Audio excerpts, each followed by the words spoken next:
जलन। ममता बहुत ही सीधी और प्यारी लड़की थी, वहीं सुनील एक सरल और आगे बढ़ने की सोच रखने वाला लड़का। सुनील, बेटा सुनील कहाँ है? अरे जरा एक गिलास पानी तो दे दो। हाँ माँ, अभी आया। क्या माँ, पानी तेरे सर के पास ही तो रखा है, क्या हो गया है? तबीयत खराब है क्या? अरे नहीं नहीं, वो उठने का मन ही नहीं कर रहा था, तो देखा ही नहीं। वैसे क्या कर रहा है? यहाँ बैठना मेरे पास। माँ पढ़ रहा था। वो कहना नौकरी में तो वक्त नहीं मिलता, अब ऑफिस से घर आकर ही तो वक्त मिलता है। अच्छा अच्छा ठीक है, पढ़ ले जा बेटा। सुनील पढ़ लिख कर और आगे बढ़ना चाहता था, लेकिन माँ की तबीयत खराब देखकर सोचता है कि शादी ही कर ले। कब तक माँ का ख्याल वो अकेले रख पाएगा? तो एक दिन, माँ ये ममता है, मैंने इससे शादी कर ली है। तुम्हारी तबीयत भी ठीक नहीं रहती, तो मैंने सोचा शादी कर लेता हूँ। घर संभालने वाली और तुम्हें संभालने वाली कोई आ जाएगी तो अच्छा रहेगा। माँ अचानक से सामने बहू देखकर हैरान रह जाती है। बेटा ये क्या बात होती है? न बैंड, न बाजा, न दहेज, न शगुन, ऐसा कैसे बहू आ गई?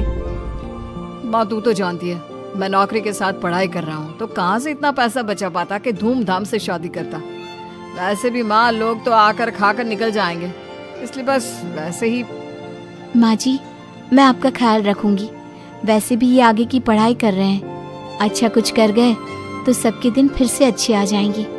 सास को ममता की बात ठीक तो लगती है, लेकिन मन में कहीं ना कहीं लगता है कि कहीं बहू बेटे को लेकर फुर्र ना हो जाए और फिर तो वो रह जाएगी अकेली।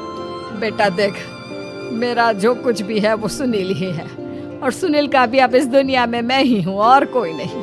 क्या सुनील? बिल्कुल माँ, लेकिन आज से ममता भी मेरे जीवन का अहम हिस्सा है, जैसे तू है। सास को बड़ा बुरा लगता है कि उसकी सल्तनत में कोई और हिस्सेदार कैसे हो सकता है। कैसे कोई और उसके 30 साल के बेटे की जिंदगी में अचानक से आकर बराबर का हिस्सेदार बन सकता है। देख बहू, मैं भले थोड़ा बीमार रहती हूँ, लेकिन इसका मतलब यह नहीं कि घर की चीजों में मेरा कंट्रोल खत्म हो गया है। मैं आज भी इस घर की रानी हूँ, समझी? बेटा सोचता है कि ये माँ को अचानक से क्या हो गया। कल तक जो माँ कहती थी कि जिंदगी का कोई भरोसा नहीं, वो अचानक से जंग के मैदान की झांसी की रानी कैसे बन गई? माँ क्या हो गया? सब ठीक है ना? अचानक कैसी बात कर रही हो? ममता का आज पहला दिन है, स्वागत करो उसका। आसपास की आंटियों को बुलाओ, नई दुल्हन की मुंह दिखाए करवाओ। खैर, सास होने का फर्ज निभाती है और बाद में एक सहेली के साथ बाहर निकल जाती है। क्यों नहीं बताया नहीं कि बेटे का ब्याह कर रही हो? वैसे तो सारा दिन हम ही में घुसी रहती हो। अरे मुझे भी तो अभी पता चला, यूं अचानक सर पर लेकर आ गया। कहता है बहू है माँ तुम्हारी, अब इसको भी इतना ही मैं प्यार करता हूँ जितना तुझे करता हूँ। लो जी, ये क्या बात हो गई? क्यों इतना प्यार करता है?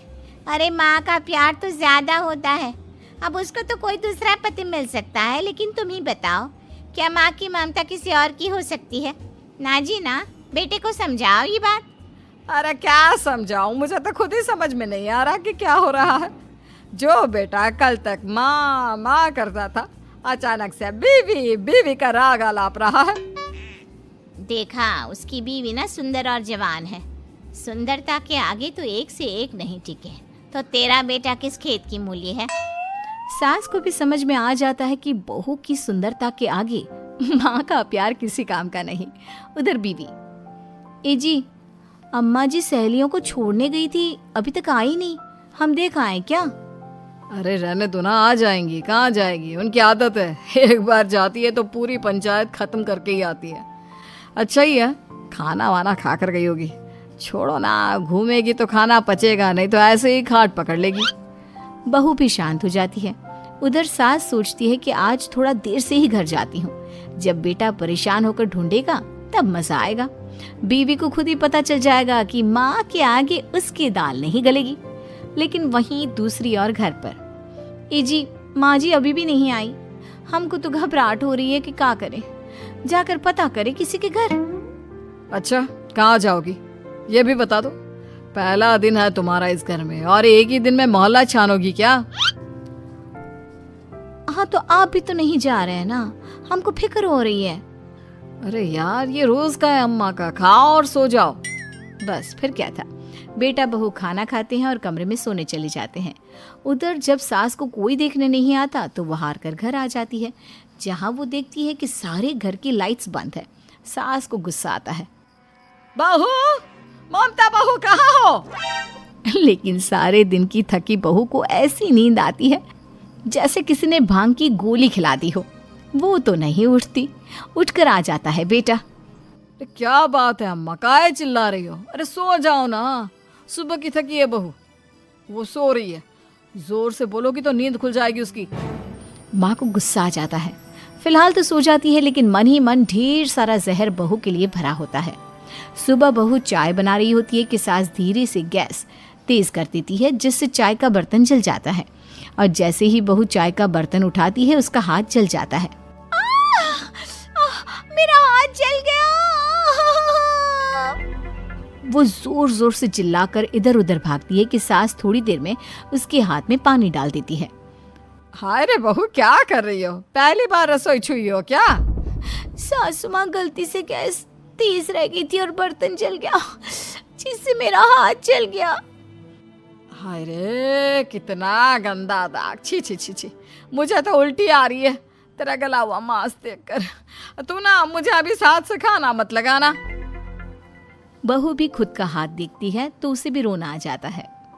कुछ दिनों के बाद सास की सहेली आती है। बहू चाय बनाकर लाती है। उसके जाने के बाद सहेली कहती है, बहू की सुंदरता ऐसी है कि कोई भी दीवाना हो जाए। वैसे तेरे बेटे का क्या हाल है? अरे वैसा ही है, बहू के पीछे लट्टू। क्या करूं, कुछ समझ में नहीं आ रहा। मैंने तो बहू के चेहरे पर दिवाली के पटाखे की चक्री फेंक दी, उसका पूरा चेहरा जल गया।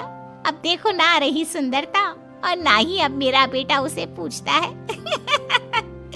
अरे अब तो वो उसे छोड़कर दूसरी भी देखने को बोल गया है मुझे। बहू सारी बात सुन रही होती है। आंटी एक बात बताइए, क्या भरोसा है कि दूसरी सही आए और आपके अनुसार रहे? देखिए आंटी, मेरी सासू माँ को गलत बात सिखाने की जरूरत नहीं है। हमारा परिवार साथ में खुशी से रह रहा है। देख बहू, मेरी सहेली की बेइज्जती ना कर, वही अच्छा रहेगा तेरे लिए, समझी? बहू नहीं मानती है। वो बार बार उनकी सहेली को घर से निकल जाने को कहती है। तभी सास की सहेली पास के चूल्हे से लकड़ी लाकर बहू के चेहरे पर लगा देती है। बहू जोर जोर से रोने लगती है। अरे ये क्या कर दिया? मैंने कहाँ किया, ये तो तूने किया। तू ही नहीं चाहती थी कि बहू बेटे के साथ रहे, भला मैं क्यों करूंगी? मैं तो चली, निपटो अब। बहू रो रही होती है, दर्द से चिल्ला रही होती है, लेकिन सास उसे डॉक्टर के पास नहीं ले जाती। तभी पति आता है। क्या हो गया ममता? ये दाग कैसे लगा? तुम कैसे जली?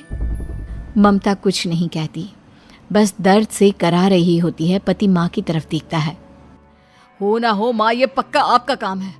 आप ही ममता से जला करती थी ना। देखना माँ, अब पुलिस आएगी, केस बनेगा, लेकिन पहले मैं ममता को अस्पताल लेकर जा रहा हूँ। सभी अस्पताल जाते हैं, जहाँ डॉक्टर ममता की सास से कहते हैं,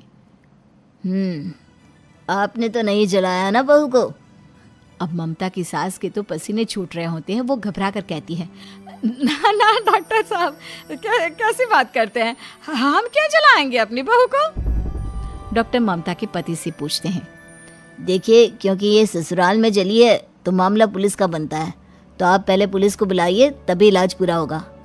सास डर जाती है कि अब तो बच्ची जिंदगी जेल में ही रहना होगा। रहने दीजिए ना, पुलिस को क्यों बुलाना?